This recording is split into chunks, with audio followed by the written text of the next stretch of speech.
All right, friends, Jason here again with the Subaru Impreza. It's a 2016 Subaru Impreza Sport. I've had it for, I think now, almost 7 years, almost 8 years.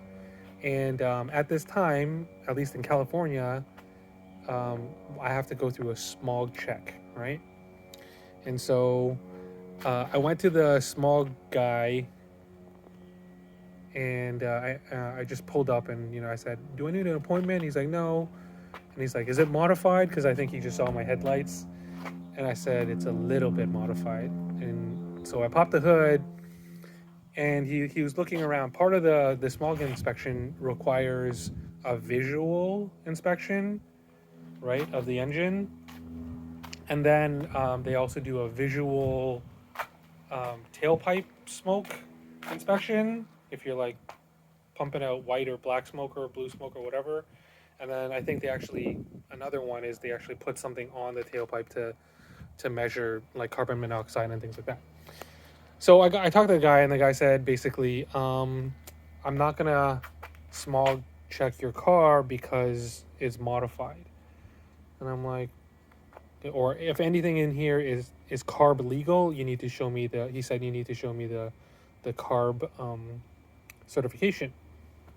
I thought that the Crawford billet blocks were actually carb certified, but they're not. I think this thing is though, but I'll have to look it up. Anyway, he mentioned that this looks kind of out of the ordinary. Obviously, my intake pipe looks a little bit out of the ordinary. I have my breather catch can there, and then I have my PCV catch air oil separator there, right? So everything else looks pretty normal. He didn't mention anything about the headers there. Hopefully, I can get away without having to take off the headers, but yeah, he just said like change it back to stock before coming in to do the smog check, because then it'll be able to pass visual inspection.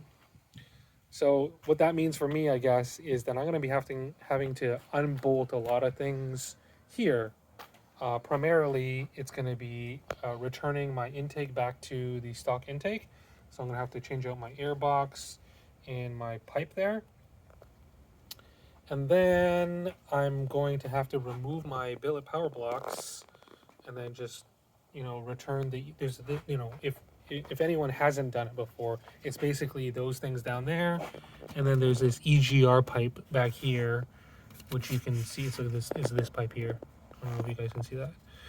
Right. So it's just you take this whole thing off, and then when you are installing them, you put them in. But then when you're taking them off, you just gotta remove everything. So that's going to take a couple of hours at least. That's pretty easy. It's just a pipe. That's pretty easy. It's just a pipe or a tube. And so I'll probably put on the original tune. I'm just going to make my car's engine and tune back to stock, and I'm going to go get the smog check. So that's just an update for you guys. If you're wondering if you should I modify my car? If you had your car for a while, I honestly, I think it's worth it because it's a lot of fun. Like I get to play with, and I've driven my car for about 4 years now with a lot of these parts in it, and I've enjoyed all of those times, right? But if you guys are on the fence about, installing things like billet power blocks or like air intakes or, any of the other reliability things, it's up to you. If you guys feel mechanically confident that you can do it, do it. If if you have to go to a shop to have it done and everything, if you don't have tools or anything, then maybe just keep the car stock, because at least for emission stuff like engine stuff. But I totally think you guys should do your wheels, your suspension, your drivetrain. None of that stuff is going to affect emissions. So that's the update for now. In the future, you'll probably see this car with some stock stuff in here. But such is life. C'est la vie.